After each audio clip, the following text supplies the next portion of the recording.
sort of proxies for groups of behaviors, some of which are going to be true and some of which are going to be less, meaningful, right? But to define some terms, first, when we talk about millennials, I actually have stopped referring to them as millennials. I prefer to call them adults under 40, right? Because the age of people who tend to fall into the millennial category, by the way, I always use Pew's research for their definition of these terms. The only official definition of any demographic cohort that exists anywhere is the United States Census Department is actually who defined what a baby boomer is. And baby boomers are baby boomers because there was a huge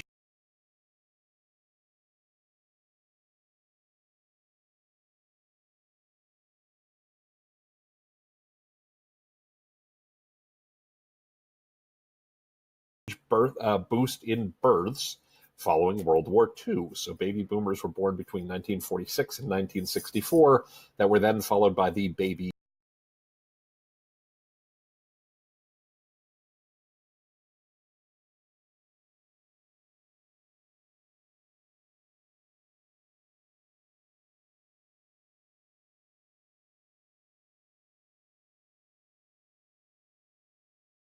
bust, which is sometimes known as Gen X, right?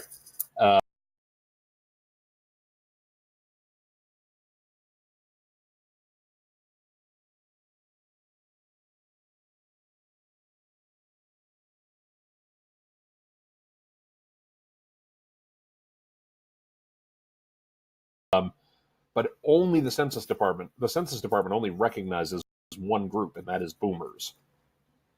Pew, however, has done very good demographic research, and I tend to like it. So I use their data for pretty much all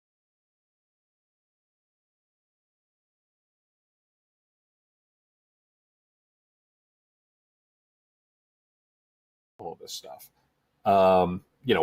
Influenced by other things I've read, but nonetheless, that's the data I tend to pull from. So when we talk about millennials, we're talking about people who are between the ages of about 23 to 24, at the 23 at the young end to about 37 or 38.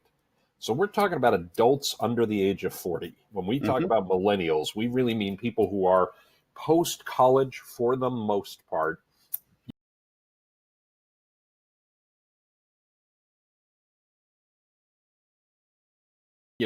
In the early days of their working career, to folks who've been working professionally for, 10 years or more. That's what millennials are. When we talk about Gen Z, we're talking about people who are 22 at the oldest, right? And given that these tend to run for about a 15 to 16 year span, 7 at the youngest. So when we talk about Gen Z, most of these folks are not travelers. Now, I want to. There's still, that doesn't mean that they're not important, by the way, and it doesn't mean that they're not important to the hospitality industry. However, there were a couple of other things that I wanted to point out. One, the Condé Nast Traveler article that talks about how Gen Z is pressuring the travel industry in all the right ways has an error in its statistics. Ooh. They cite a study that says Gen Z will be responsible for 40% of all consumer spending. However, if you click on the link, they link to the study. That's not what the study says. It says that Gen Z are going to be 40% of all consumers, which is not the same thing. Given that most of these folks don't work yet,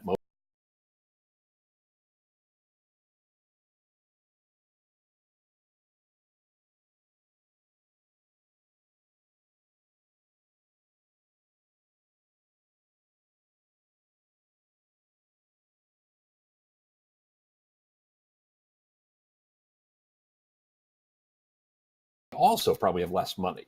So these folks are not travelers.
right? Okay. All of that said,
there was an amazing statistic that they overlooked.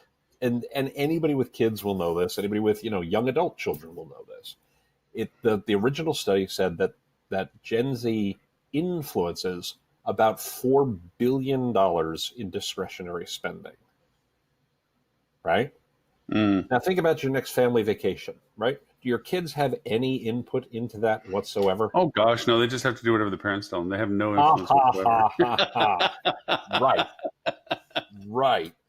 So, we as hotel marketers and folks like that probably don't need to worry about Gen Z as being our guests, but we do need to worry about, what they influence in terms of what people want. And I do think that that's really the key takeaway, This article focused a lot on causes and social issues and, climate change and things along those lines. And I think that's actually pretty important because I think that's really the thing you should take away from the story. I have said for years that technology is hereditary. We get it from our kids, right? I only started texting when my kids started texting because prior to that, I didn't need there was nobody I needed to text with, right? Sure. Okay, who do I text with today? Everybody. Right? Right. There's this mistaken belief amongst a lot of people that, the olds, defined as however you want to define them, influence kids and the kids adopt the behaviors of the olds. And that is not the way it works. The reason marketers care about youth so often is because youth actually shape the culture and everybody adopts the behaviors of the youth. Not every behavior, and some things are just fads that go away and the like. But the longer lasting behaviors tend to start at the younger audience and work their way up through the older audiences, right? Yeah, very true. So these values in terms of, climate change and in terms of the environment and in terms of sustainability and all these other kinds of things that we've been talking about for a long time that are so important to younger people are going to become important to older people because we adopt the behaviors and attitudes of our kids in many ways. And I don't think this is a fad that is going away. No, I don't think so either. So I think that's really the important part. It's not about we need to start marketing to Gen Z or things along those lines. It's that we need to start to understand that there's a value shift coming. And are we listening to our guests correctly to reflect the values that our guests are going to have over the longer term? And that's really the important part of the story to me. Yeah, it's funny. You read the story, and I know I read the same story too, and you saw the numbers, and I didn't pay much attention to the numbers, certainly not the misquoting of the 40% by any stretch, nor looked at the numbers they were referring to. I saw more of a perspective of travel shift to the Zs, to the millennials, or to those that are under 40. Their conscientiousness as to climate. I mean, not to get philosophical or anything like that, but their impact on their lives is going to be much more pronounced than the impact on our current lives. Oh, sure. And for them, as aware as they are, more so than we were at their age, in reverse, their early insights as to what's important to them is different. And of course, those that were under 40, their influence was more about the terrorisms and so forth, and because they lived through those things, and it affected their lives in that way. So each generation, as we classify them, are impacted by the things that are in their mindset, what's going to influence their duration of life. And this whole not flying versus flying, or traveling or not flying, we have certain things now that they're making news more relevant, where you can't travel to popular tourist destinations. They're over tourism. They're over. There's too much of it. The Venices, the Yosemites, the places that are no longer viable travel destinations, because if you're not booking way ahead of time, and even when you get there, the experience is almost as a mass group, not as a individual experience. Yeah. So these things, how are those? I thought about how crazy will it be in the future to shape these things where limits are going to be placed on how many people can, as a tourist, travel to a destination in Venice or in Yosemite or in certain places, Bali and places, and where flights are being limited over countries because they don't want that traffic lift to come into their market. No matter how much the business is of value, then the prices simply just go up. To be one of those unique people to travel, you're going to be paying for that experience of opportunity. So the metrics that are at play for some of those things. That's why I was covering into the article. I didn't really think that there was a conscious awareness that multiple thousands. All you have to do is look at in-flight and see the tens of thousands of planes in the air at any one time. Going, my gosh, why isn't that we're not living in shadows all the time because of all these planes? It's amazing. But that's what I saw in that conversation with it as well. Yeah, I think that's right. I think that's absolutely right. I will tell you, I've given some thought to the over tourism problem, and I don't know what the answer is there. That's going to be a really, interesting situation that I don't know what we do about, in all candor. I suspect it's going to. I don't know. Here's my thing, right?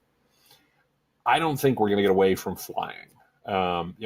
I'm going off of FAA numbers because those are the easiest to pull, right? So I don't know global, but just in the U.S. alone, there were 44,000 flights handled every day by the FAA, right? Wow. There are some 3 million people fly every day. Every day, right? And usually they're all in line in front of me in group one. No, I'm group one. I'm just like the lowest of group one, but it's crazy how much people depend on travel and tourism, and it's a huge component of our economy. It's an enormous percentage of our economy. I'm looking at FAA data. Aviation broadly contributed 5% of U.S. GDP last year. Right? Now, you want to have a recession? Just stop all flying. Yeah. Right? Holy you take a 5-point hit right off the top. I mean, that would be really bad. Yeah. I don't know what the right solution is there. I will tell you, opportunistically, I think if you're in a place that's, more of a secondary market, or even, I don't want to say lower end or lower quality or anything along those lines, but maybe less popular primary destination. The fact that Venice is over, there's over tourism in parts of the world like Venice or like, Madrid or like Barcelona or things along those lines, like Paris, could be an opportunity for your market to promote. Yes. Hey, stick of the crowds. Come see whatever cool is in our place, right?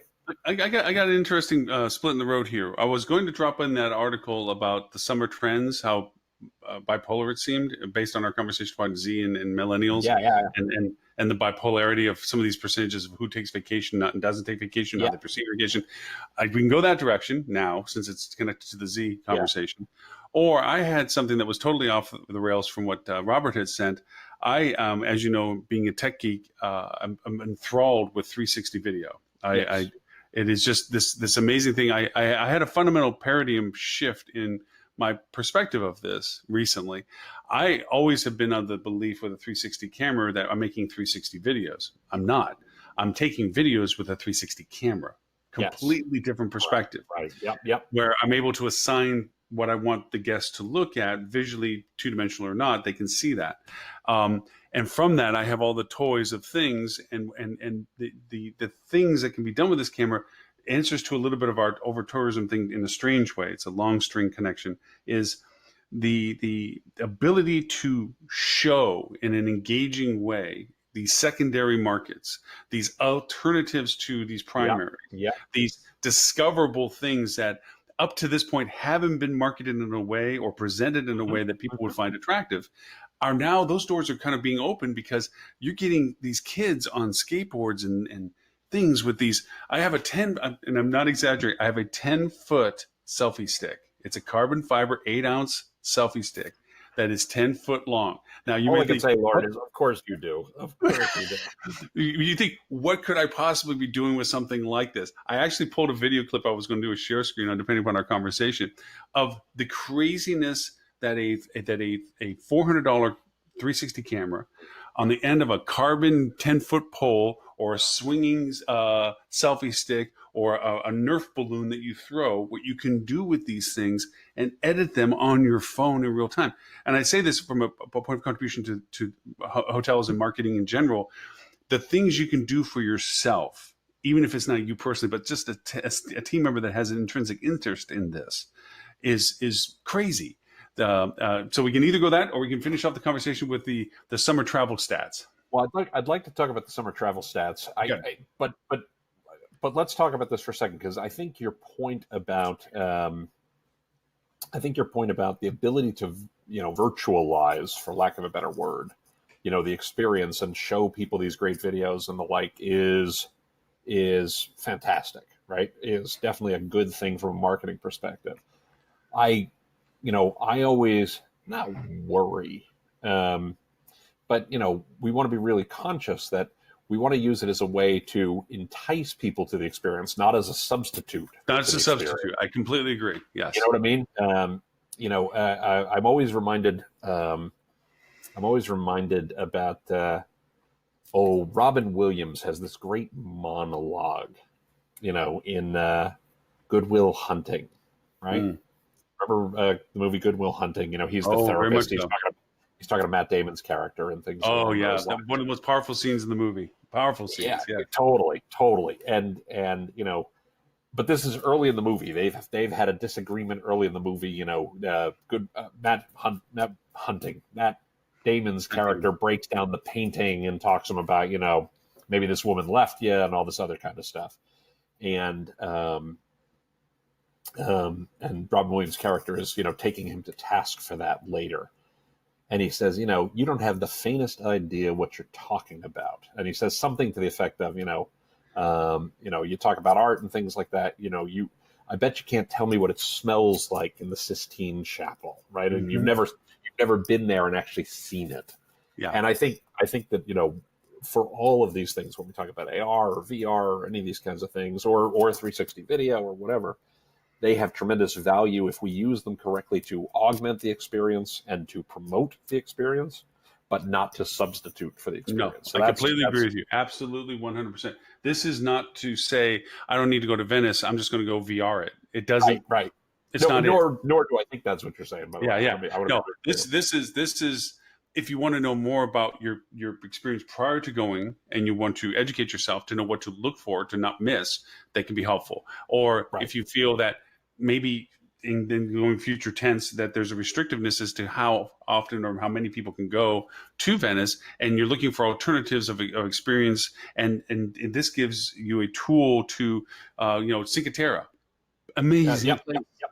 I mean, and I'm sure it's probably over tourist at this point too, or whatever. Probably not near to the scale of Venice is, but the beauty of being there, to being on the coast. I mean, it fundamentally changed how I traveled. When Renee and I went there, we were all about seeing as much as we could when we could. I mean, we weren't these pre-programmed scheduled people, but we put a whole list together. Renee would, she put this whole list together, all the things that are available, and then we would choose what we want to see or do that particular day. And we're staying, and I still remember to this day, we were staying in this beautiful Crown Plaza hotel on the cliff, and we stepped out overlooking the water, looking towards Naples, and so let's get a cup of coffee and let's figure out what we're going to do today in Naples.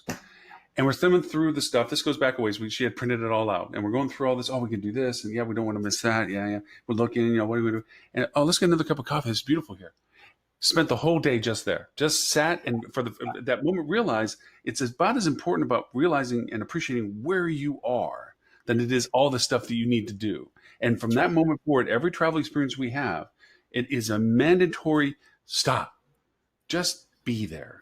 Just be there, and that for no other reason than that VR will never do that for you.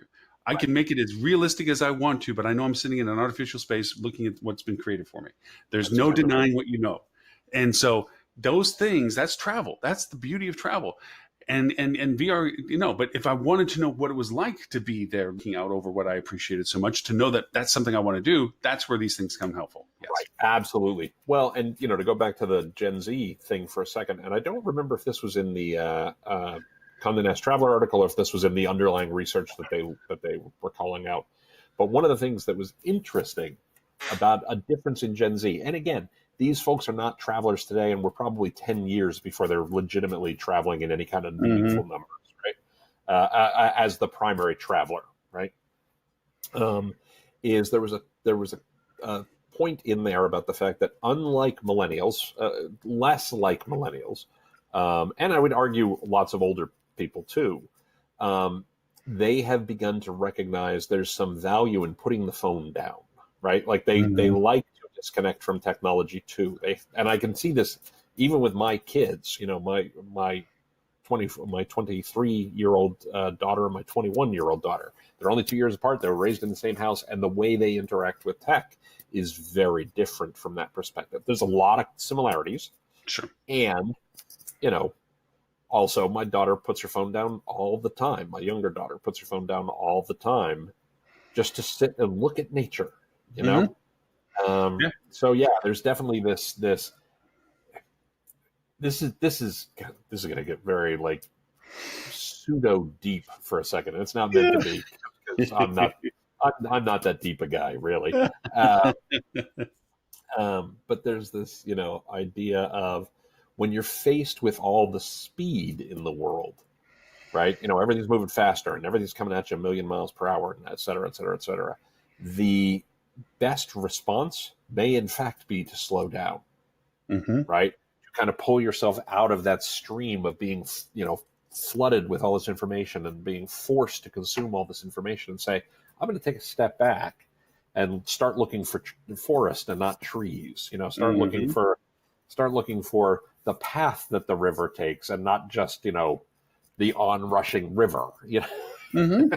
No, and it seems like the data seems to suggest that Gen Z may do that more naturally. Maybe. No, I don't disagree with you at all. I mean, it's funny you say. I lived through and was an ardent believer that multitasking was possible. And I was, and still to this, it's like, how many things can I do simultaneously? I mean, I got two computers up and a laptop and my phone's over there. I mean, I got all these things going on, but I've quantified to a small space. As I used to be having to martial arts, and this whole idea of Zen and centering is singularity. It's being in the moment.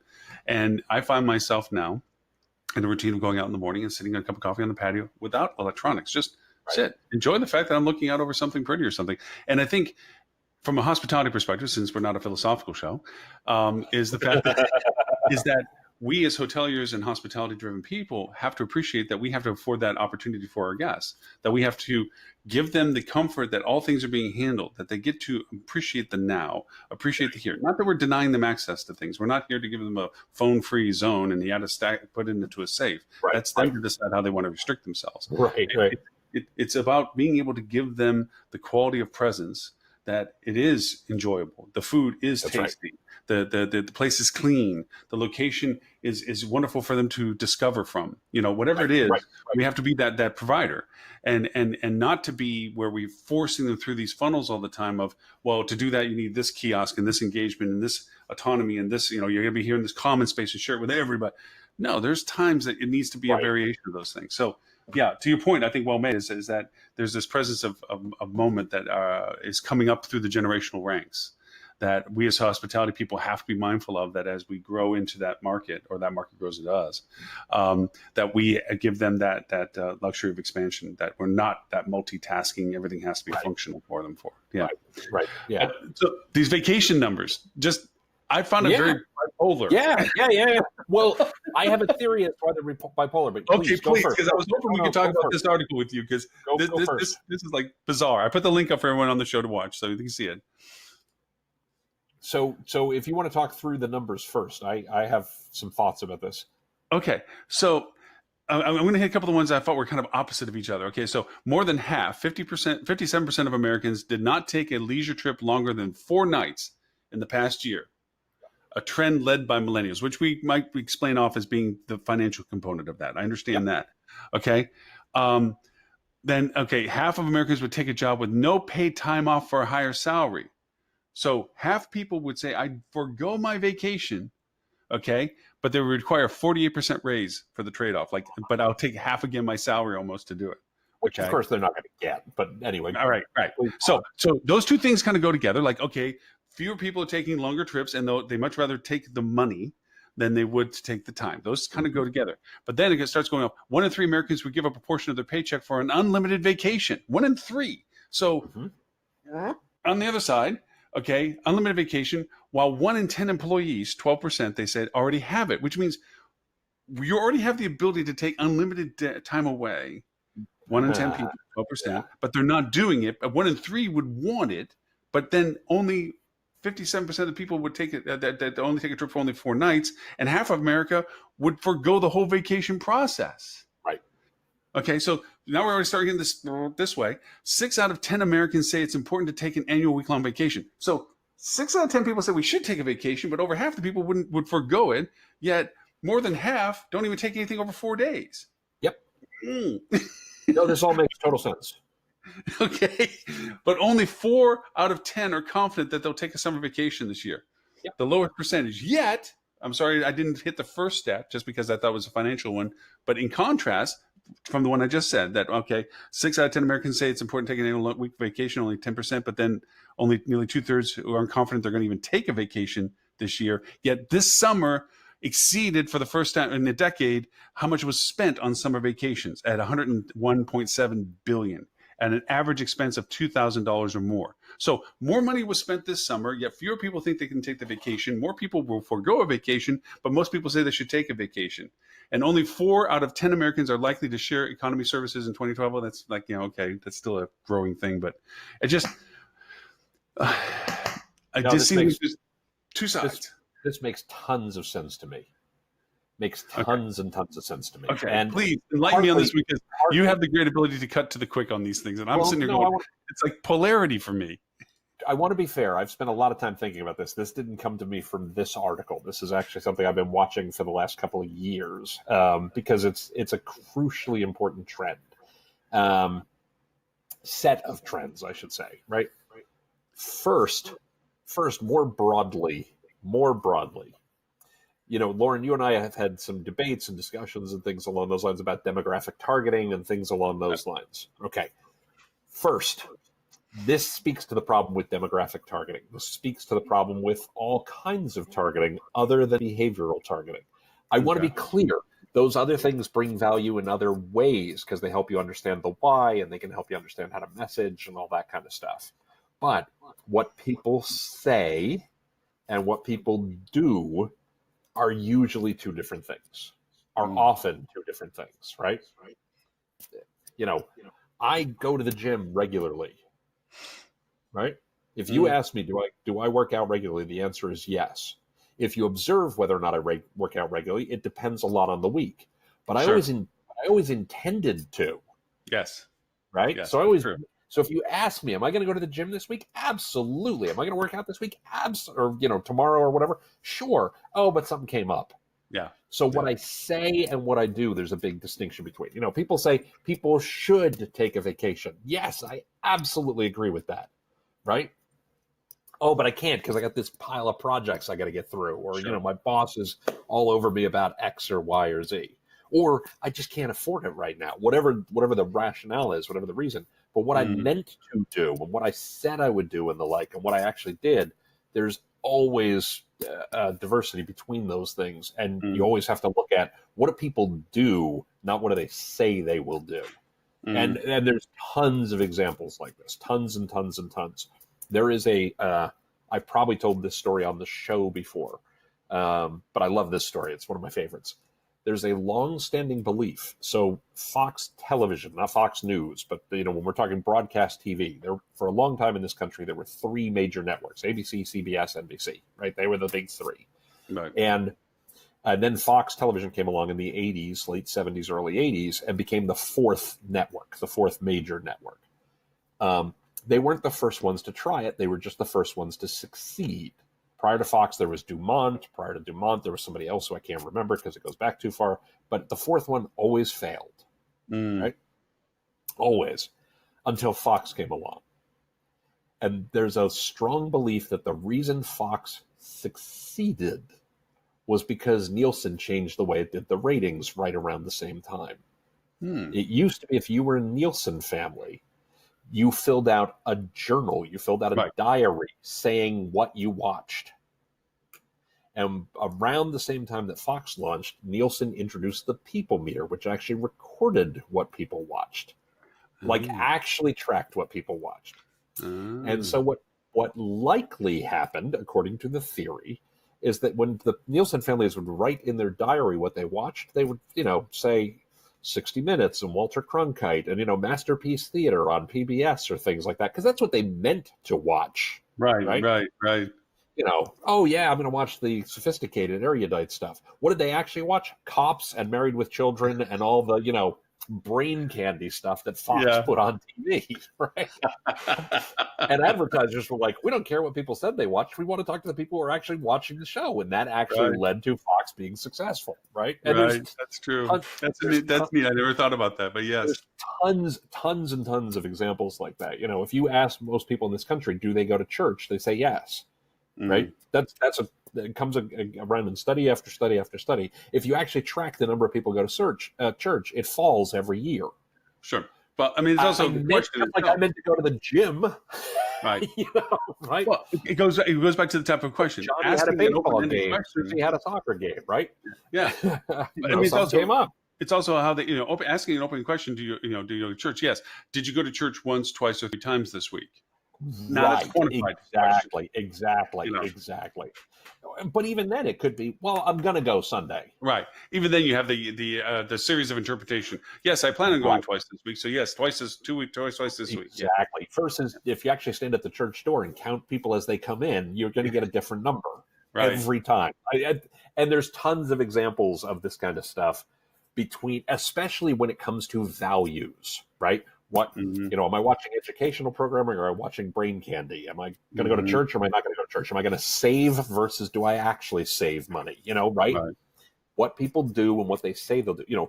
Should I take a vacation because I know it's good for my mental health and it decompresses and yada, yada, yada, versus will I actually take the vacation that I wanted to take? Right? The difference between what people claim they do and health, wellness, values, etc., versus what they actually do. There's always a huge gap between those in almost every study I've ever seen that looks at those kinds of things. So that's part of the bipolarity of those responses. No, that's great. That's true. Is some of those questions are very much around what people intend to do versus what they actually do, right? Yeah. I was thinking it was more of an aspirational answer versus an actual answer. Correct. Yeah, exactly. That's the way I would think about it. The second thing is there is absolutely some economic component to this. And this is where we got to get back to millennials for a second. And this is huge. And people have to recognize that this is going to be true for the next 10 years. Millennials are now the largest single demographic in this country. Right? Depending on the other countries in the world, in most of the developed world, most of the what is sometimes called the first world. I actually don't like that term, and a lot of people don't like that term anymore. But millennials tend to be the largest single demographic because, unfortunately, boomers and the silent generation, folks like that, are beginning to age out of the marketplace. Right. Secondly, millennials are the largest single group of business travelers, and they're the largest single group of leisure travelers, right? Second largest share of leisure travelers. Okay. But there's 73 million Gen X. There's 72 million boomer. Excuse me. Sorry, I misspoke. 73 million millennials. Millennials are the largest. If I said a moment ago Gen X, I beg your pardon. Millennials are the largest single demographic segment in America. They are also the largest share of business travelers. There's 73 million millennials, 72 million boomers, 66 million Gen X. These are all, by the way, these are all Pew numbers, as you might imagine, because, like I said, that's who I usually go for some of these. Millennials are the largest share of business travelers. They have, now this is not Pew, this is somebody else. They have more travel days than any other demographic, millennials do. 35 travel days per year versus 27 for boomers versus 26 for Gen X. Right? Now, travel days, that's business and leisure. Right.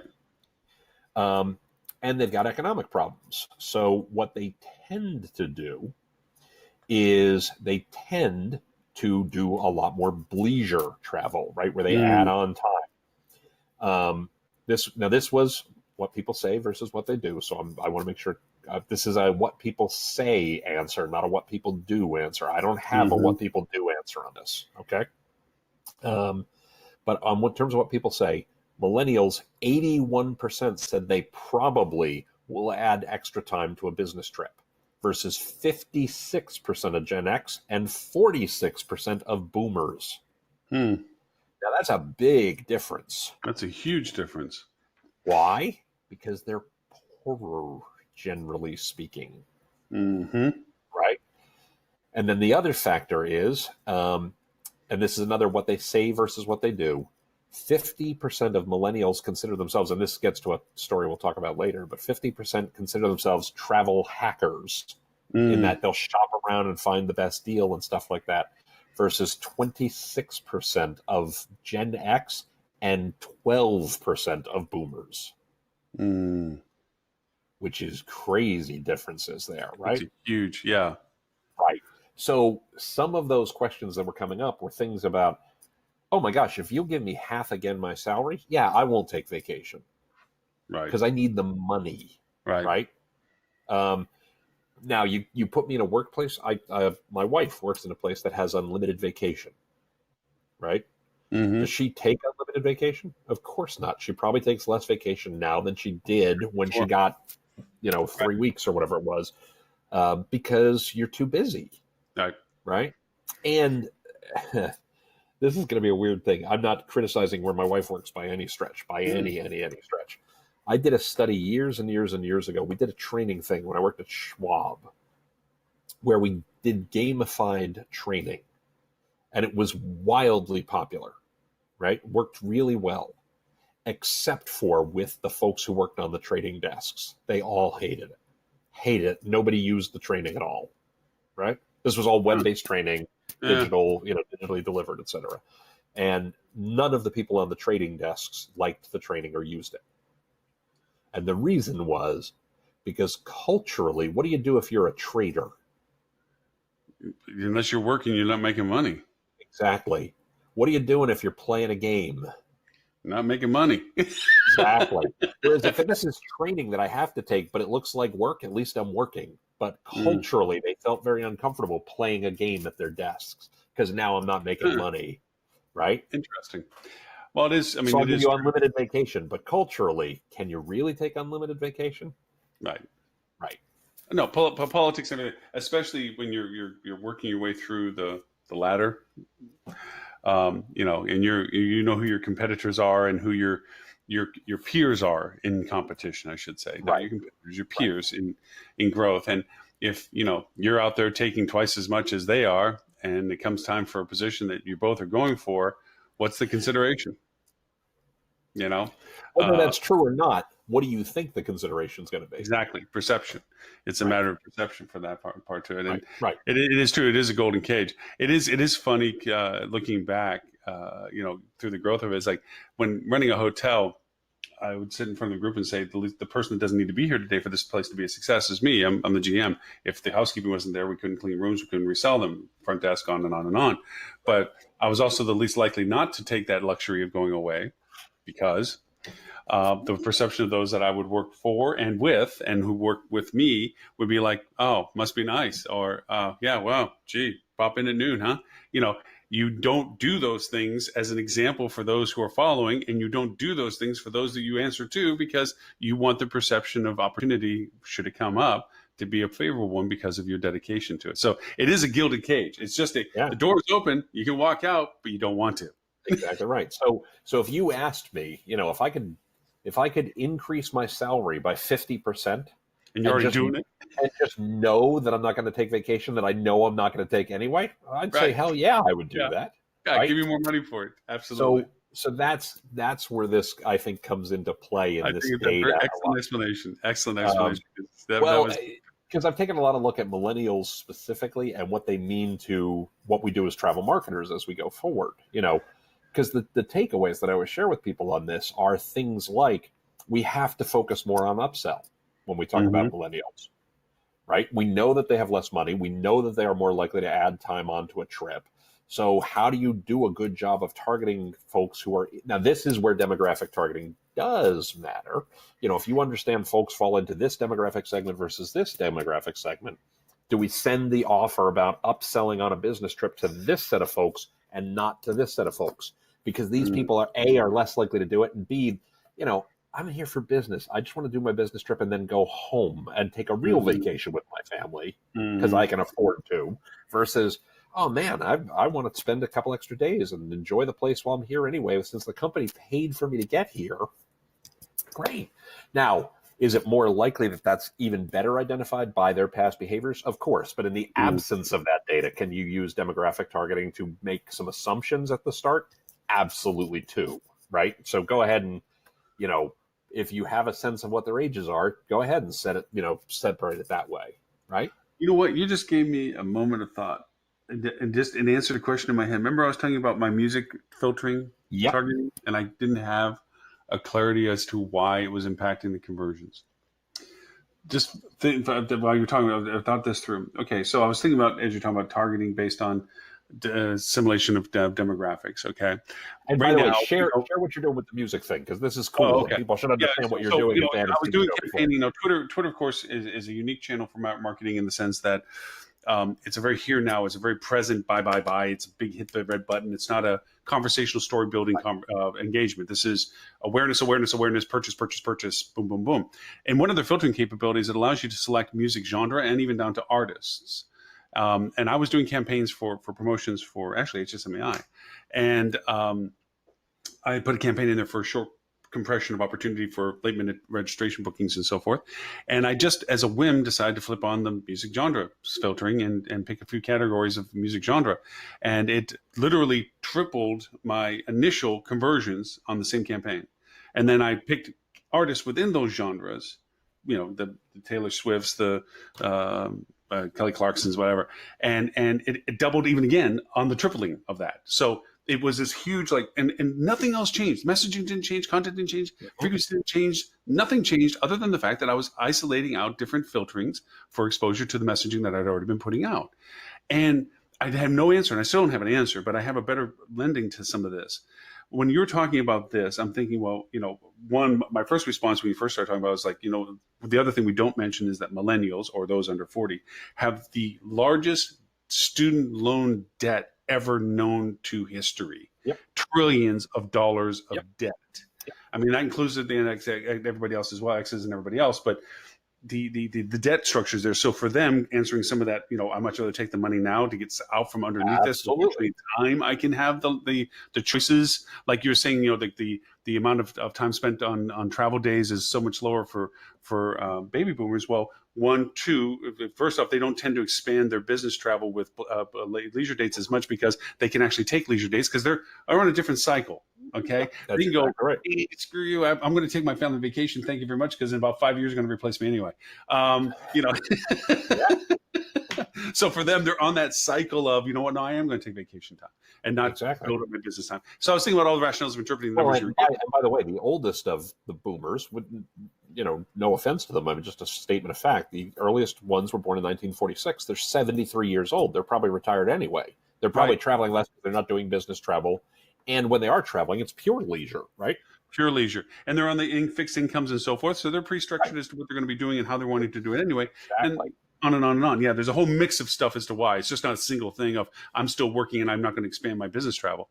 But all that said, I was trying to figure out, well, how can I isolate out modality of travel? Because there's a flip of a switch that I definitely in marketing terms understand. When you have family, two switches actually happen. When you get married, that's flip switch 1. Now your travel plans have an expanded value proposition. And flip switch 2 is when you have kids. And that goes into incrementality of age groups. When you have kids initially, until they're 3 to 5, travel is not one of those options. It's a very interesting option. And it's a very localized option. It's a very family related option. Or you're very rich, right? You're fairly afloat. There's always, that up over there, yeah. But I mean, you travel in a different way, right? Yeah, you do. You travel in a different way, and the age of the children is not a consideration of travel restrictions. It is just in a different way. Then when you get into the 5 to 7 category, there's the Magic Kingdom.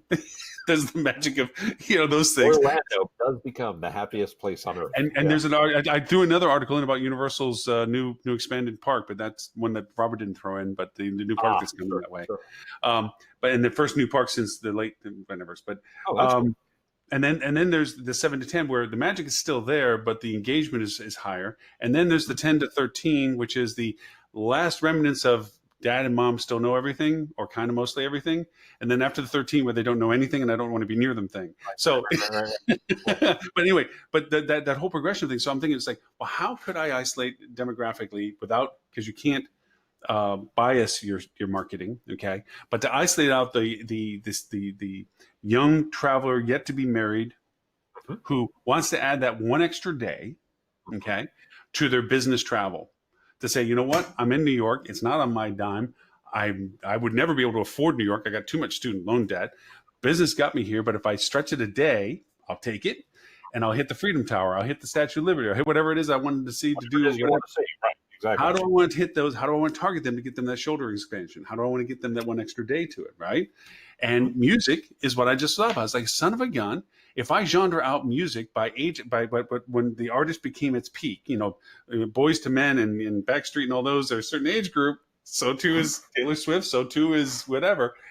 If you tailor out those music genres to get the messages to those people that like that particular genre of music, bang! I got a way of identifying them without biasing them according to their age. Right. Well, that's exactly right. And again, because behavior is more important than demographic in this particular perspective, right? Even the folks who are older, who are still, if you're somebody who's really into, Eminem, you're probably more like the people who like Eminem. If you're somebody who really, you know what I mean? Like your behavior is probably aligned on other categories as well, broadly speaking. Right. I mean, obviously, all this is until you get actual data that you can use to actually personalize, right? We're starting with, how do we cast the widest but most specific net we can? Until we have data to actually say, okay, now I want to talk to Lauren because I know what Lauren is going to do. Right.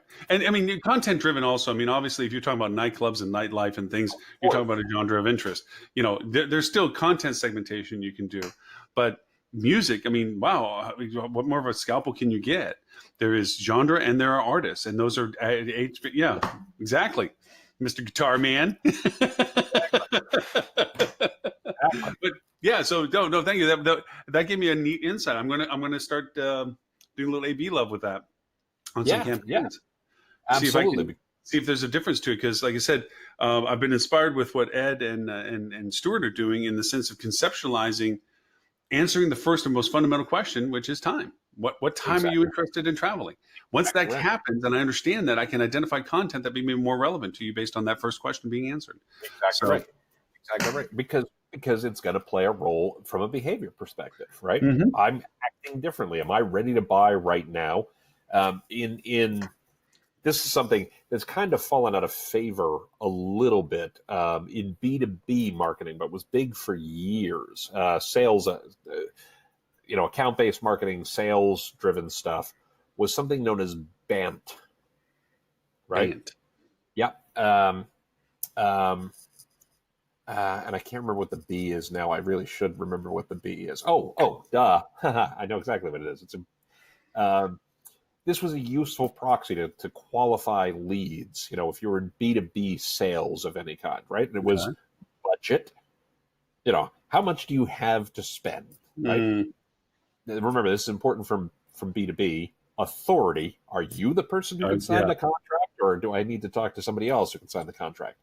Need, right? Is this urgent for you? Is this I shouldn't say urgent. Is this really important to you? Is this more of a nice to have, etc.? And the T is timing.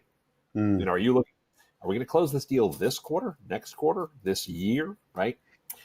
Because you saw different behaviors. Folks who we all work in business, all of us who do this for a living, it's always, well, I've got budget I have to spend by the end of the year, and it's use it or lose it. I'm probably more likely to sign the contract than somebody who's like, we're kicking the tires and seeing where we're looking around. We're looking around. Right. And that's going to be true for consumers for sure. Actually, it's really funny. I was just doing some research on this for a client on something else entirely. But I was looking across a variety of different sites, and it was amazing the number of sites that we looked at where most of the traffic that comes to the site has come to the site within the last 7 days. And what I mean by that, most of the sessions, most of the people who are on your site at any given time, it doesn't matter how many times they visited, it means that most of their visits will occur within a 7-day window. And then, if they don't come back within that 7-day window, the likelihood that they're going to come back is going to drop a lot. Sure. Yep. A lot. And so the reason that I'm thinking of this is obviously somebody who's looking at something today, is this their first visit and I'm not going to see them again for 3 months because they're so high in the funnel? Or is it somebody who's, I'm here this week because I'm making plans because I'm ready to book this week? You know what I mean? Mm-hmm. And I might come back 3 times over the course of the week, or 4 times or 5 times, because I got to check with my traveling companion, spouse, husband, wife, partner, whatever. I want to make sure the kids are on board. If I may not necessarily show them the site, but I need to make sure they're cool with where we're going, if kids are involved, et cetera. All the things you just said. But okay, I saw what I like. Now let me go check with the other folks who I'm traveling with, and then come back the next day or the next day. And then I make the decision, right? Yeah, that's interesting. Now, there's a report, and you brought something up that all the revenue management platforms have this report. And I know we're going to try to hit the Rainmaker and Sendime acquisition together and stuff like this. Revenue management software is becoming an integrated, necessary component for optimization for most people, unless they have a truly excellent revenue manager, and even then they need resources. But there's a report in there which is a channel frequency report, and and if you look at your direct analytics on Google, you'll see first visit to acquisition. You always get this funnel of engagement, 1 to 10 days, but there's usually, to break things down, there's usually 3 bumps in time sequence that happen. There's your direct channel engagement short-term window. There's your third party and your agency consortia and so forth. They all have this basically one to your book, what you consider your prime booking window, 1 to 14, 21 days prime booking window in here. Then you have a 30-day-ish bump, and then you have a 91 pluses to 120 bump. Absolutely. Or your 3 engagement channel engagement stuff. And what we're doing and have been doing, and I have to give Bonnie Buchheiser credit for this, but she's the one that began to isolate these patterns out, is we're taking this this data. Statistics is what you get out of it. The data, and saying on each given date, what has been our sequence of engagements per channel based on time lead forward. So we have not a pace report, but an engagement report. Right, exactly right. And from that, can we go back now looking at what we should have done on what channel when, based on what they were looking for by date, exactly right, on a forward consider. And it's important that people look at it, because all they see is, we should be doing a lot more in short term. It's like, no. You should be looking at what your channel is per each of the time frames, and identifying them for future reference to say, this time last year, we should be looking at this channel now for these dates, for these things, these rates. And it's the same as for your content calendar, The same is true for your marketing campaigns, right? Yep. I didn't mean to interrupt, but I No, that's you're perfect. That's perfect. Yes, yeah, exactly that. It's that lead-in time of looking at the data and saying what channels were engaged of interest at what date range for it at this particular time, so we know what to target. I mean, it's just as important as knowing geographically where it is that you're going to be putting your resources, because certain markets don't feed you at certain times of year because of certain things, certain interest levels. Exactly right. Yeah, exactly right. So it's a cool thing for it. Now, there's two articles we referred to. You mentioned the hacker one, and I thought that was interesting because the hotel, Agoda's new quote unquote hacker rates. Yeah, there's that one, and of course we can kick over. I'm hoping that Valen can, if she can make it, it'd be wonderful to talk to her. Absolutely. But if not, we'll definitely bring up her Nora One conversation with her new banner ad, or not ad, banner. But I put the hacker up on the ad. The Agoda one. I hate. That's a strong word. Agoda. I'm not a fan of Agoda. Really, Lauren? Why is that? I don't know. Something about rate parity and undercutting us by taking wholesaler rates and putting them up to open market. Something like that. I don't know. Just they are probably, to my mind, target number one on the dilution of rate integrity. I completely agree. By the way, and I won't say hate, but there's a song by a band, one of those like punk pop bands a few years ago. I can't remember. It's like Plain White T's or somebody like that. I don't remember the name of the band off the top of my head. But they had a song called "Hate is a Strong Word." Was the title of the song, and the chorus was "Hate is a strong word, but I really, really, really don't like you." Yes, well, I empathize with that because I am in constant. I've lost probably track of how many cease and desists and rate violation notifications and pursuant channels that they've diluted to with hashtag URLs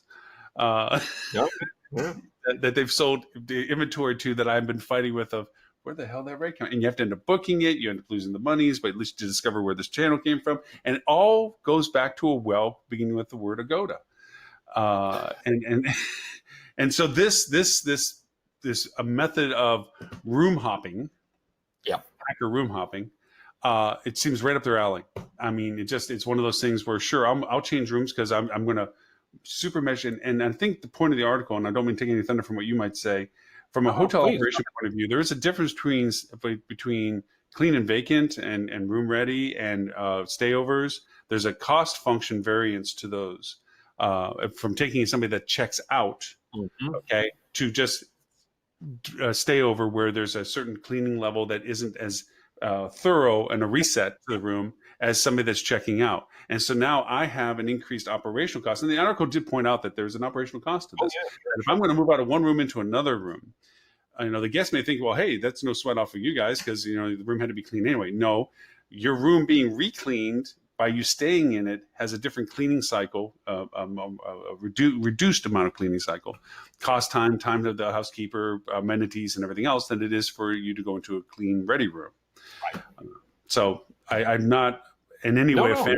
And I've not done this. I actually, I've put two reservations together. As soon as I walk into the hotel, I say, look, I have two reservations. Can I just stay in the same room? I'll ask them that. Because I couldn't, they had a fence somewhere that I couldn't stay extra day or couldn't get in a certain day. I have done back-to-back reservations on something because I just needed the whole time slot and I didn't want to change hotels. But I've never purposely done room hopping simply to take marginalized rate variances on room types. Didn't do that. Yeah, I have a nuanced take on this. This is going to be, complicated. I'll try to do this in 100 words or less. First of all, I agree with you. By the way, I looked it up. It was the Plain White T's who sang "Hate is a Strong Word." But nonetheless, I'm just pleased I got that right. I'm certainly not going to defend Agoda, generally speaking, right? Because I think a lot of their practices are terrible. I also do want to say that, and I think it's important to say, that they are clearly responding to a demand in the marketplace, right? We know there are people out there who are discount shoppers, who are price sensitive, who are, I don't like the term value seekers because I think that's a nonsense term. Everybody seeks value. Everybody seeks value. It doesn't matter if I'm spending, $100 a night or $1,000 a night. I don't want to feel like I'm getting ripped off when I do it. Right. So let's talk about what people really are. They are searching for a discount. They are searching for, a sale. Some folks are motivated by things that are, the perceived discount, right? Strike-through pricing works for a reason because sometimes there's a set of people who want to see, I got a good deal on this, right? And that's who quantity pricing. Last 5 available. That thing, yeah. Exactly. But these are Agoda's customers, right? It's the same folks who used to be really popular with Travelzoo. It's the same folks who used to be, popular with Groupons, et cetera, to a certain degree. These are folks who are looking for a deal or Agoda's doing the right thing, and I'm doing the biggest air quotes in history around this, in that they are taking care of who their customer is, right? Now, let me be really clear. I want to be really clear about this. That doesn't mean that you as a hotelier are obligated to play that game, right? Yeah. There was a quote in the article from Philip Neiman, who's the group vice president of Asia Pacific at Duetto, who said, hoteliers must pay close attention, and I'm going to emphasize strongly a couple points he said. Hoteliers must pay close attention and ensure heavy discounting is the right strategy. While it may drive occupancy, it may actually harm profitability. I don't think the problem is that Agoda is necessarily making it easier for people to do the behavior that they're going to do anyway. I think the problem is often we price things in such a way that it allows that behavior to exist in the first place.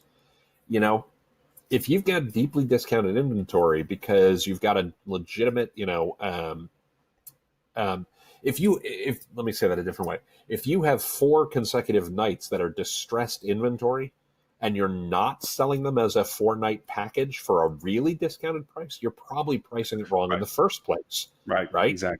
Yes. You're better off saying, hey, here's our stay 1 night, get this price. Stay 2 nights, get a better price. Stay 3 nights, get a better price. Stay 4 nights, get a better price. So it gets rid of this problem of, you gotta clean the room and stuff like that. If it's legitimately distressed inventory for 4 consecutive nights. If it's not, why are you pricing each of those nights at a rate where 1 night gets you such a good deal in the first place? Like, that's just having your pricing strategy the wrong way round. Right. Well, now there is one pit hole too that from a bad pricing point of view. Say, for instance, you have a mandatory arrival date to an event. Close to arrival, close to departure. Yep, sure. Yeah, sure. And then you can't get a duration discount going into that event-driven gateway. You can only get 2 days up to the wall. Then you have to the reservation has to go for arrival for the date after.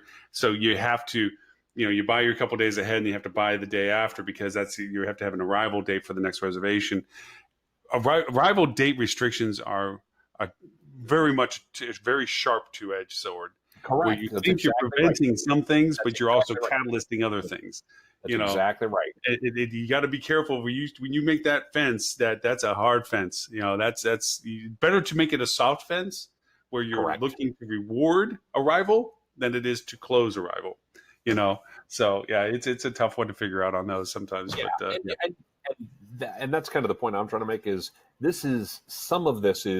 some of the people who are having problems with this, the problem is not that Agoda is making it easy for customers to find that you have deeply discounted inventory. The problem is that you have deeply discounted inventory. You know what I mean? Yeah. Yes. Yes. If there's anything the internet has done over the last 20 years, for better or worse, is it has created opportunities for transparency. I would go so far as to say it has made transparency the norm, right? If you want to be really technical about this, a lot of pricing theory that predates the internet was built on what is called an information disparity, right? I know something you don't know. Yes. And thus you are uneducated, you are ill-informed deliberately by me, and thus I have a lot of pricing power, right? Right. Okay. what you get with the internet, what you get with a lot of these things is price transparency. You get information parity. The information is there for anyone to know. And if your entire pricing strategy depends on your customer being a moron about what your prices really are, that's not a great place to start. Well, I mean, they can the lower price, so let's make it worthwhile for them to pay a higher price in the first place. And that's, and I know I'm going to harp on this vagueness that Ed St. Onge with Flip2 and Stuart with Fuel Travel are doing, but it is actually flipping that conversation around, because like I said, right now we play a shell game of rates. If you don't know, then I get to get away with it. If you do think you know something, if I shuffle it enough around, I'll confuse you enough that you think you know what you know, but you didn't really get what you needed. That's right. Change that to your point. Show the value proposition of what you're offering, so that the price means something that is worthy of their consideration. That's exactly right. And again, I'm trying not to be, it's not my story to tell you what they're doing, but I'll walk you away from that so you don't say anything you can't say. I mean, it doesn't matter what they're doing, not because it's not a good idea. It's a great idea. It matters what they're doing, because so many hotels don't do that, right? Yeah. The folks, again, I go back to the point of, if you've got these deeply discounted rates that are there for people to find, the problem isn't that they can find them. Right. If that's the only thing that's kicking your ass, maybe you should think about what you're actually charging for those rooms on those dates in the first place, or come up with a pricing strategy altogether. Do a minimum length of stay. To your point about close to arrival and close to departure, a lot of properties that I know don't use those. They do minimum length of stay instead. You want to be there Friday night, you have to stay Saturday too. Right. Because I'm going to sell the property anyway. Right. I'm still going to sell. Right. The fact that I need you a couple of days now, and I don't want to say that everybody is evil and doing bad things. Their best intents can be out there. But to great example of this is that, and I used to use it in the presentation. I don't do it anymore. I pulled up a hotel's package offers, and it was mind-numbing, the variation combinations, coordinations, variations. So if I get that one, I get the breakfast continental, but I don't get the free bottle of water when I arrive. If I get this one, I get the full hot breakfast. I get the water, but then I don't get the type of room that I wanted. And you're like, why are you putting your guests through this? I know you intended well. I know you intended to give them variations of offers that accommodated their particular interest. But what you did was create this paralysis of choice. Right. And instead, here's why do you need to be with us? Let us allow you the value of consideration. You want to come at a certain time, great. This is all the things to consider that we have available during the time of consideration. Here's what we can offer you. Let you find the value in that content and go from there. And it is like I said, revenue managers, simplicity, but not too simplistic that they don't feel like they have choices. They're missing out. But give them options that are viable, that are clearly comparable. Correct. Right. Tragic. Well, I've said this before. I've said this many, many times on the show. My friend Mike Moran has a great line where, he says, and it comes from a marketing perspective, when people talk about differentiation, right? But this gets exactly to what you were just saying, Lauren, that differentiation is not a thing that makes you different. It's a difference that people are willing to pay for, right? And if they're not willing to pay for the difference, you're not differentiated, right? Okay, really solid point. You can turn that on its head. You can absolutely turn that around. If there's no difference in the product, they shouldn't be priced differently, right? If it is not a clearly differentiated offer, sell it for the same rate as anything else. If you, Lauren, are going to get a really, really deeply discounted rate on Thursday night, why? What makes Thursday night so special that I'm going to give you a deeply discounted rate? And I would think there should be all kinds of hurdles around that to get that really, really discounted rate, right? Exactly. Yep.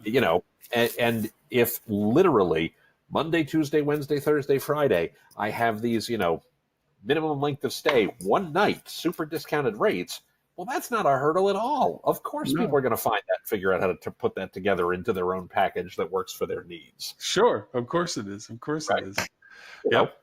Period. You want to stay. you're a resort property, and let me give a better example. You're a business property. You're a city center property, and you want people to stay, Thursday nights. Sure, put a minimum length of stay on it. You want to stay Thursday, you also got to stay Friday. Actually, that's a terrible idea because that's not the problem. You know what I mean? But yeah. People who are showing up Monday, Tuesday have to have a 2-night minimum length of stay, right? Because I want to make sure they're here through at least Wednesday, right? That kind of thing. Sure. But Friday, Saturday, and Sundays are always empty, or Friday, Saturday nights are always empty. Fine. Come up with a better way to package those that make it a better offer to somebody such that they will actually say, okay, if I get a discount, here's what it means, No, very, very true. Very true. Hey, and I know we can probably elaborate more on it, but there was an article, and I'll pop it up, about Marriott and Alibaba. I like that article for a couple of reasons. One was Marriott's long play initiative. Two, also showing that statistics are in the eye of the data being presented, because their increase in Bonvoy membership and so forth and so on, without it being truly defined where it came from, people are like, "Look how successful this our new program," and really it's a new introduction to a much more contained ecosystem in China. But their long play idea is solid. That I thought was a great recommendation coming compared to how hotels, and they did cite Hilton and so forth as an example of variation, but even hoteliers individually get very closed-minded as to short-term gain, short-term revenue, short-term opportunity, here now occupancy, which I shouldn't say they should take their eye off the ball, but they sometimes get all-encompassing with that. And they forget there's a long play lifetime value proposition, long play engagement proposition that you should consider. And I thought that was kind of a minor example from what Marriott is doing with Alibaba about, right now there's this tension and so forth going on, but China's going to explode from an internal market that is very robust. Has exploded. And you're truly incensed. To now going globalization. Population of China is bigger than the population of the United States. Yes. Here, let me pull that article up for you, because I thought it was really it was neat in the sense that Marriott's like looking for, and China does this. China as a culture does this. Timeline is a integral component of their strategies. It's not about solving it now only. It's about solving it now and long-term solving it for the future. And their strategies include timelines, long timelines, multi-generation timelines. I've heard that that's not necessarily true, by the way. That's not necessarily true. That specific point about the about generational, you don't think? No? Yeah. I don't know that I'm qualified to answer that, but I would say I've heard people who I respect and think, a lot of, who know China really well, who've said that's not as true as people make it out to be. Though what does tend to differ is that because the capital markets are structured differently, they can be more patient on stuff. One of the problems we have, not problems, I shouldn't say it's a problem. Our capital markets here are great. They're fantastic, etc. One of the consequences of the way that they work is that they can often be driven by the quarterly earnings call. Yes. Right? We tend to make decisions based on what we're going to be saying on the close of each quarter to the street, right? China doesn't have that same level of transparency. It doesn't have the same type of capital market in that regard, and so that they can take a slightly longer view from that perspective. But it's not so much that that everybody's sitting around with Confucian wisdom and thinking about where we're going to be 200 years from now. Okay, I agree with you on that. I don't think it's a 200-year plan or something like this. But I'm exaggerating to make a point, by the way. I want to be really clear. Because our entire United States, I think the variation is duration of culture. The Chinese culture's duration, of course, is much longer extended than the culture that we have in existence right now for us as U.S. Our oldest building isn't even in the flicker of an eye of some of the stuff, even in Europe. Just go any place in Europe and see something 1548. Are you kidding me? Or a castle that's 1,000 years old.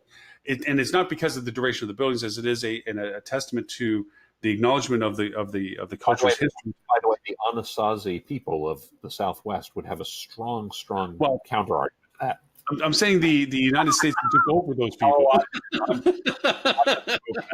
Our projects, we do quarterly when it comes to capitalization and so forth, but our culture is very generationally centric, I feel. Oh, sure. And the Chinese culture, when they first started building a wall, they said this ain't gonna be done for about 500 years. But you know what? Let's get started. So You the Egyptians with the pyramids. You could say, I mean, anytime you talk about the ancient world, yes, I wouldn't necessarily extrapolate from what China did 2,000 years ago to what China is doing today. Is my point. no. But I think from what you're saying is, when I see investors in China and so forth, and they see that they threw in a bunch of money and the company did not give them the money back in a short time frame, they're more compliant in allowing it to continue on because they bought into the culture of what they bought into the concept of it. I disagree because also they don't have the same. Sorry, I'm going to take an enormous step back. Complex systems of any kind. When you talk about the capitalist system in the West, right, is an incredibly complex system. They were never designed, right? They emerged based on all kinds of factors, and all of those different factors play a role in why the world works the way it does today, right? And the same was true in China. It's just that they have a completely different set of factors that led to that. So I'll give you a real world scenario. To make this analogy pretty obvious. Why do you get your health care from your employer? In this country, why do you get your health care from your employer? They negotiated the rates that they were able to pay, which is better than the rates that I could pay as an individual. Nope. Okay. The reason you get your health care from your employer is because during World War II, we put in place wage controls, right? Because what the government planners of the time were worried about was the fact that, you, Lauren, are a critical employee to this critical industry that is critical to our war effort. And so we don't want you getting poached from your current company to go work for someplace else. And so they put in place wage controls. And the wage controls said that company X could not pay more than company Y was paying for your services, right? This is what happened, right? Okay. So company Y said, you know what we can do? Great. We can't give you a better wage. We'll give you free health care. We'll pay for your doctor's visits. And literally, that's where employer-sponsored health insurance came from in the United States. How does it explain CEO stuff where they're 20, 50, 100 times more than their average paid employee? I mean, because nothing was designed, it emerged over time, right? We want to make sure you're locked in for a while, right? You as a CEO. So what we're going to do is we're going to give you stock-based compensation. The stock-based compensation, you make more money when the stock goes up, right? Oh, and by the way, that's taxed a different way because the tax laws play. Like, nobody sat down and said, we want CEOs to make 100 times what the line employee makes, so let's design a system where that's so. Tax laws changed, both corporate tax and what you pay as an individual in terms of your income tax, et cetera, all changed. And suddenly people said, great, given those parameters, what's the best way for us to attract the best CEO? So my point in all of this, by the way, I don't want to range too far afield on this. No. My point in all of this is some of the ways things work in China is because of the design of the systems of how they work in China, for instance, and I don't know the specifics on this on the hotel industry as well as I should. But one of the things that tends to be true for many industries in China is that if you are an international firm, you're not a Chinese national firm, and you want to invest money into China, in many industries, the only way you can do it is by forming a joint venture. Yes. Now, I know that. Yes. Now, I think hotel franchising is okay in this one, and I'm not 100% sure, which is why Hilton can directly franchise, because you're technically, for practical purposes, you're in a joint venture because it's a local Chinese investor who actually owns the building you're franchising the flag to. But I'm not 100% clear on where that lines up.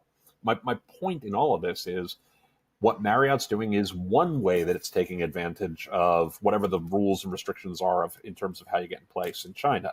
What Hilton is doing is another way. What Hyatt did, which was a joint venture with another hotel company to launch a whole new brand, is another way.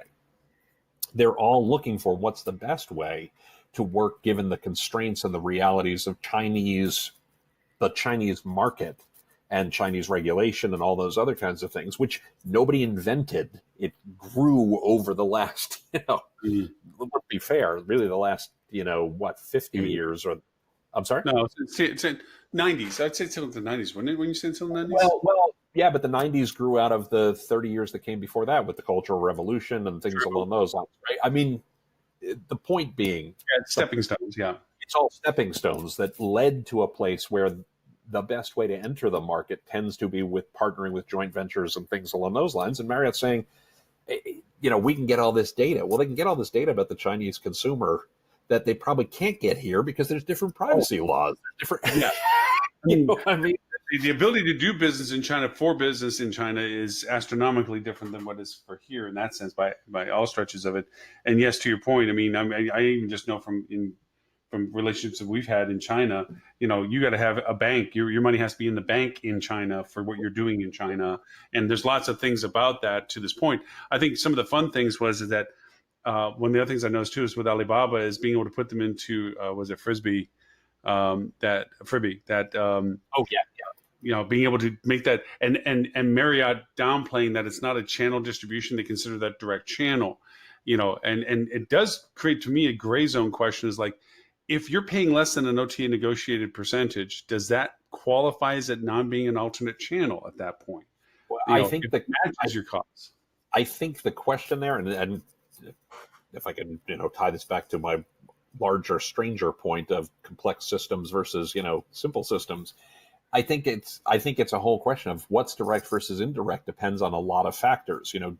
Do you get the data, right? What data do you get, right? Mm-hmm. One of the problems you have with a lot of OTAs is you don't get very much data about the guest, at all, right? Mm.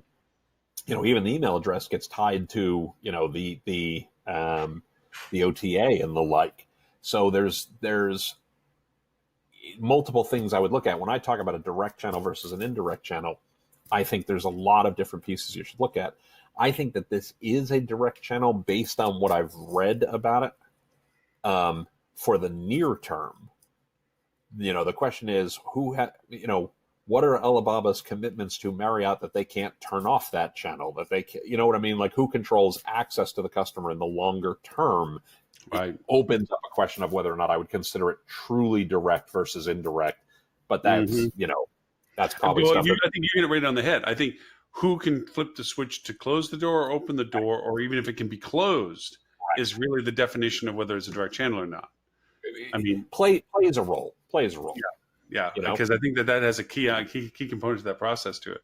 I mean, if you put a booking button on Facebook and people clicked on the button and booked, is that a direct channel or is that an indirect channel? Right. That's one thing that made my eyebrow kind of go when I'm reading. I'm like, so they're considering other channel as direct, and then I'm reading through and it's like, so what? It made me ask the question: what do you create as the definition of direct channel from that? It's like, this does open a bit of a Pandora's box of questions when it comes to that. It's like, that's the case, then, but all right. Dealer's choice for you. The Google gestures I thought was fascinating because it brings back the Steve Jobs back in the day with the big screen. I have to be really honest. That's the only one I have not read. Oh, nothing more than Pixel 4 is coming out, and what they're doing is that they have this micro sonar sensor in their new Pixel 4 that allows you to do hand gestures. Very simplistic at first. There's only 4 or 5 gestures that it's going to be able to recognize: turning off music, changing music, answering a call, turning up volume, but you're literally doing gestures in front of the phone, and it's going to do the corresponding command action. And how is that better? And not having read the article, this is just an honest question. How's that better than voice to do the same things? I don't think it's a better choice. Or like a button on screen. Yeah, by not touching the screen. But I think the way I read the article is, one, being allowed that this is considered and identified as a different and the trademarkable kind of thing for them, that they have this ability to control the environment that this is being created in, number one. Two, it is the article relates it to the magic that was touchscreen. Because remember, before iPhone came out, the biggest thing about the iPhone was, here's this flat piece of glass. And now we touch screens thinking that inanimate objects are going to do something because we touch them. It's turned so much into a part of our culture of life, the magic of what Steve Jobs introduced. Because up to that point, back in the day with the Blackberries and everything else, those were physical buttons you had to type. And now it's not. Well, so this added with voice, how it turns into Minority Report stuff, where you can flick a finger to change a page and move a hand and do a gesture and so forth, and combinations in talking, who knows? This collaboration of these new engagement possibilities is magic. I mean, this is, it's like us talking, 10 years ago, if you went over and the joke was even in the movie Star Trek when Scotty picked up the mouse and talked to people, it was a joke. Now we walk into a room, I walk into my home, it's like, okay, Google, turn on light 1 or whatever. And same too with the gestures where it's like, okay, turn on such and such. Show me today's news. No. Yeah, play that one. And just by the hand gestures, it's done. No picking up a remote anymore. Who knows? Minority Report. That's where this came from. Is that it's rolling out in Pixel 4. Interesting. And it's just hand gesture stuff. So very simplistic right now, but we'll see. Yeah, I will check out the article. I haven't read that one, so I don't know for sure. And I will tell you, when it comes to these kinds of things, I rarely make bold predictions one way or the other because my hit rate on these has been roughly 50-50.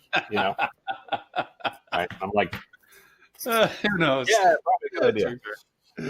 Yeah. Hey, I want to save, since Valen was not able to join us, I'm opening an invitation to Valen to, if she can see way clear next week, maybe week after, whatever her choice is, we'll save this article for her to discuss in person about her advertisement. Their new one is rolling out a new banner engagement, which I find very fascinating. I think it's a neat progression of what they've been doing about being able to upsell and show inventory availabilities and so forth. Be interesting to see for it. I did a couple of things that I wanted to go over, and there's a video, and I wanted to get your insights on it. That's why I'm dragging this into the conversation, other than the stuff that was out there. Please. I think we've covered all the articles we're going to cover today anyway, just from a time perspective. I'm going to make this a big screen. Let's see if I can. I'm going to have to make it a little screen first.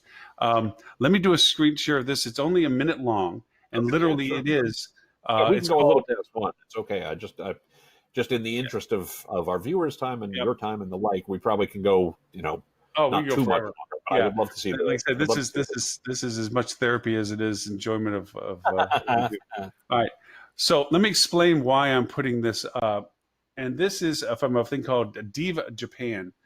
And this is, well, I'll play it first, and then we'll talk about it. How's that? Okay, cool. Okay, so there's no need for audio, although I could turn it on. It's just music. Okay. I'll just let you watch it real quickly. It's a minute.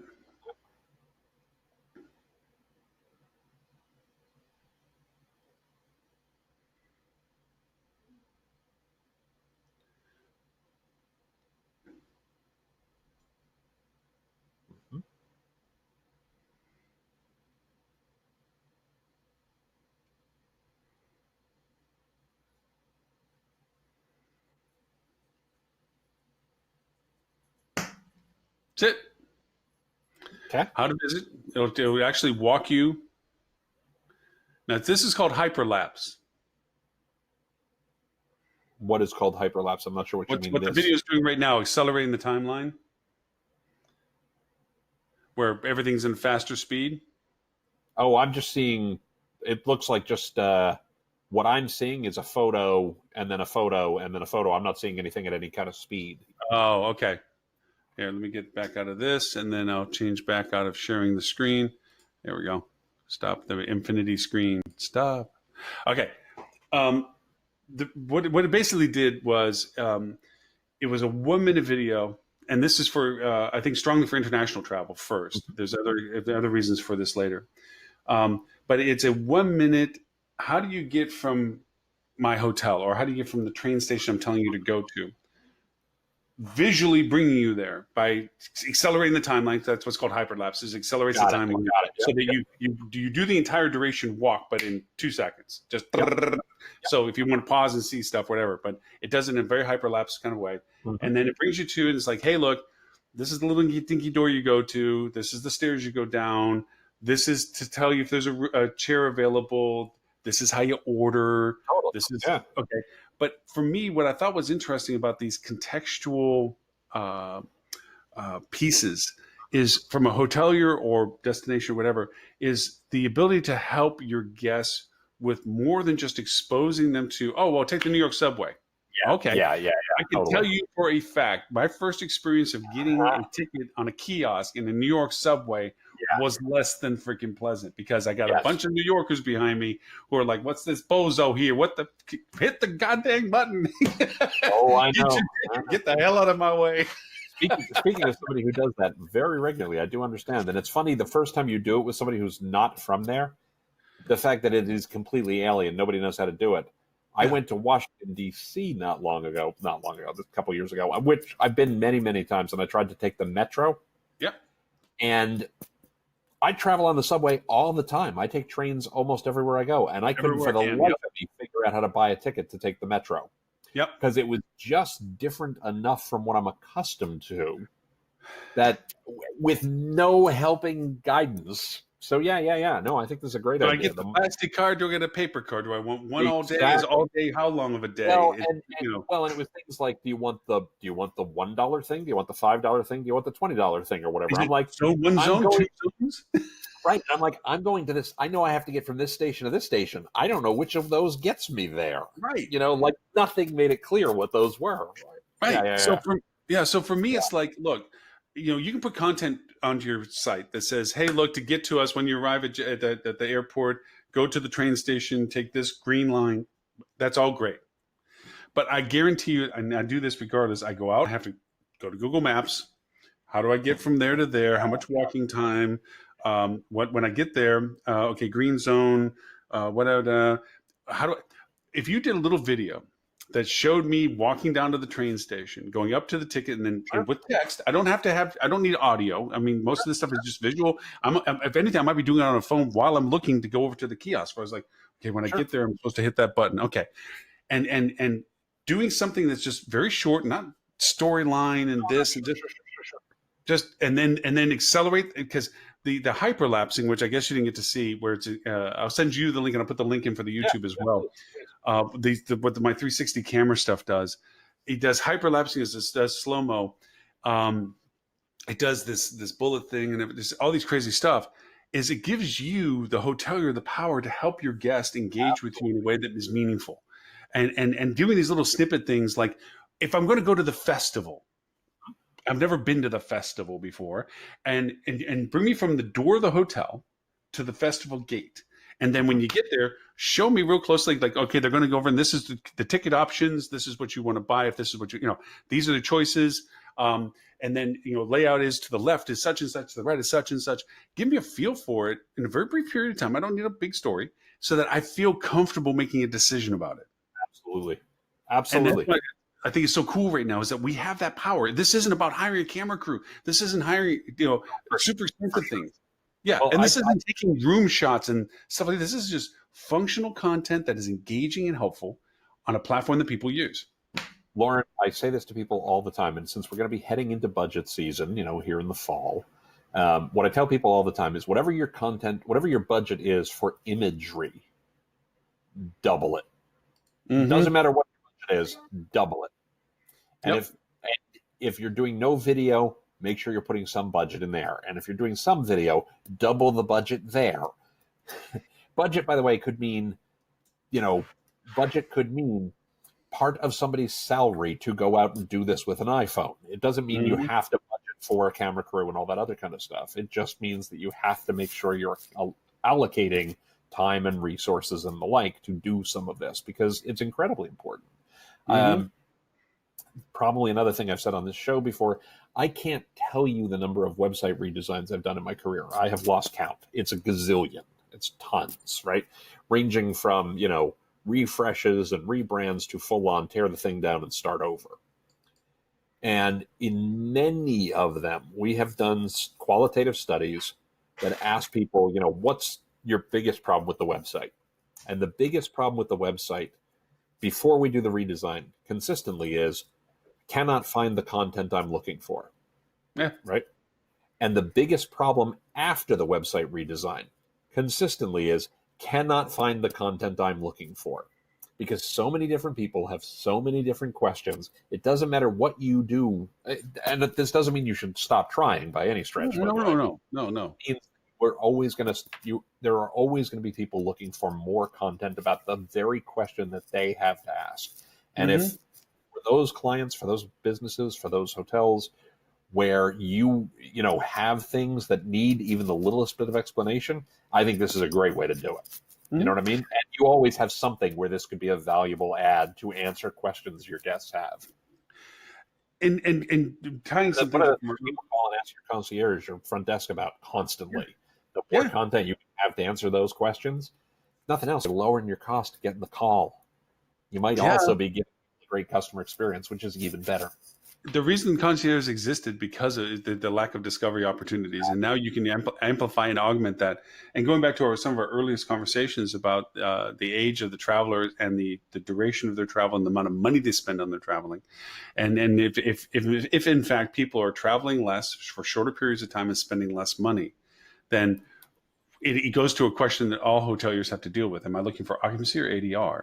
And if you need to increase your frequency of people staying with you because their duration is down and their funding for ability to pay is staying with you down, then you have to increase your occupancy of people that are exposing themselves to what you have to offer and getting them more in your door. Then this is the methodology. And then the other part to this, and I'm so happy that the world is waking up to this, is that mental illness is a physical thing. It's not right?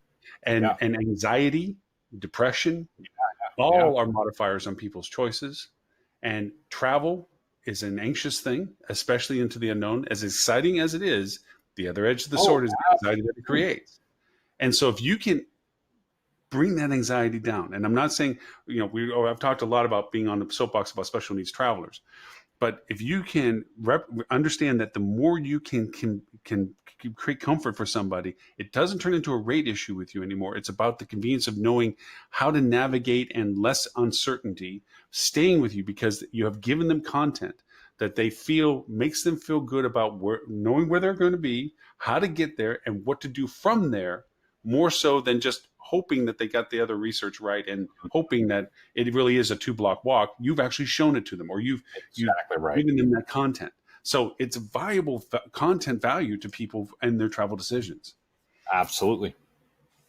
So that's my soapbox for today. No, that's fantastic. I think that's awesome. And I think that people don't use video near enough. We've definitely talked about this on the show. YouTube is the second most used.